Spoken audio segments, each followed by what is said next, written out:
चीन से सटी अरुणाचल प्रदेश की सीमा पर विभिन्न विकास परियोजनाओं का उद्घाटन करते हुए केंद्रीय गृह मंत्री अमित शाह ने साफ कर दिया है कि भारत की ओर बुरी नज़र से देखने के दिन लद गए और अब कोई हमारी सुई की नोक जितनी ज़मीन पर भी अतिक्रमण नहीं कर सकता। साथ ही शाह ने सीमा से सटे गाँवों को अब देश के आखिरी गांव के बजाय पहला गांव करार दिया। शाह इस सीमावर्ती इलाके का दौरा करने वाले देश के पहले गृह मंत्री हैं। यही नहीं, दौरे को लेकर चीन की आपत्ति को दरकिनार करते हुए उन्होंने रात को भी इसी गांव में रुकने का फैसला किया। इस दौरे से जहां चीन को संकेत दिया गया कि भारत किसी दबाव में रहने वाला नहीं, वहीं विपक्षी दलों की अब तक की 12 सरकारों पर भी निशाना साधा गया।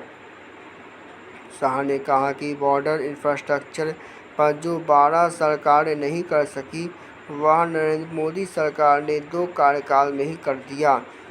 हर बार की तरह चीन ने शाह के अरुणाचल दौरे पर भी आपत्ति जताई थी।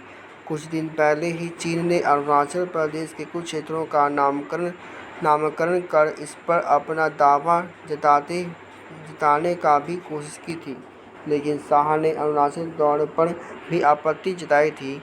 कुछ दिन पहले ही चीन ने अरुणाचल प्रदेश के कुछ क्षेत्रों का नामकरण कर इस पर आरोप करने की जताई थी, लेकिन शाह ने अरुणाचल प्रदेश का नामकरण भगवान परशुराम द्वारा किए जाने को उल्लेख कर चीन को स्पष्ट संदेश दिया कि ऐतिहासिक और सांस्कृतिक रूप से अरुणाचल प्रदेश भारत का हिस्सा है।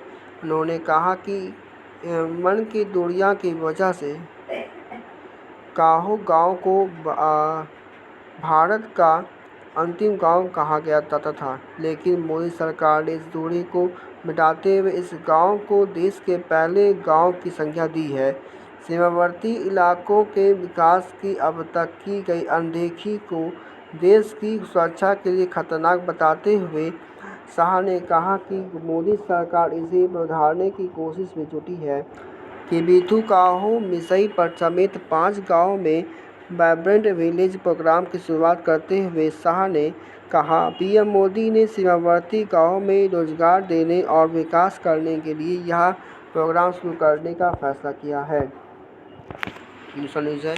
सुप्रीम कोर्ट ने विधि स्नातकों के अधिवक्ताओं के तौर पर रजिस्ट्रेशन के लिए स्टेट बार काउंसिल द्वारा लिए जा रहे अत्यधिक शुल्क को चुनौती देने वाली याचिका पर bar council of India (BCI) और अन्य से सोमवार को जवाब तलब किया।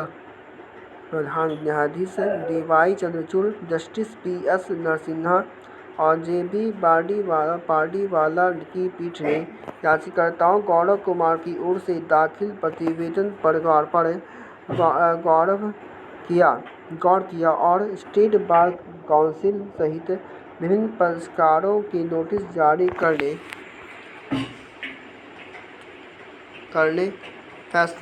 का फैसला किया। पीठ ने कहा, हम इस मामले पर नोटिस जारी करेंगे। यह एक महत्वपूर्ण मुद्दा है। याचिका में कहा गया कि अत्यधिक शुल्क वसूला जाना अधिवक्ता अधिनियम 1961 की धारा 24 का उल्लंघन है। अदालत ने कहा कि BCI की दस्ती माध्यम से नोटिस जारी किया जाए। याचिका के अनुसार उड़ीसा में रजिस्ट्रेशन शुल्क 41,100 रुपये और केरल में 20,050 रुपये है। सेनाओं में अल्पकालिक भर्ती की अग्निपथ योजना पर सुप्रीम कोर्ट ने अपनी मुहर लगा दी है।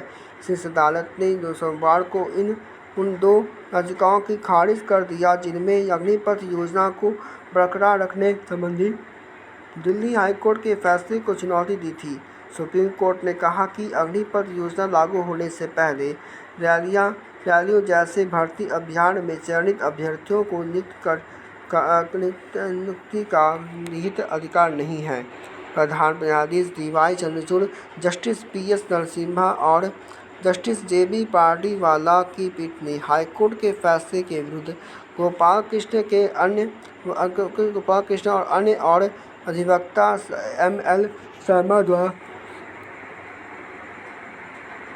दायर 2 अलग-अलग याचिकाओं को खारिज कर दिया।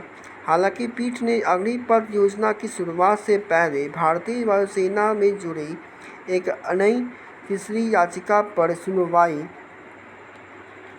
17 वर्ष अप्रैल के लिए टाल दी और केंद्र सरकार से उस पर अपना जवाब दाखिल करने के लिए कहा।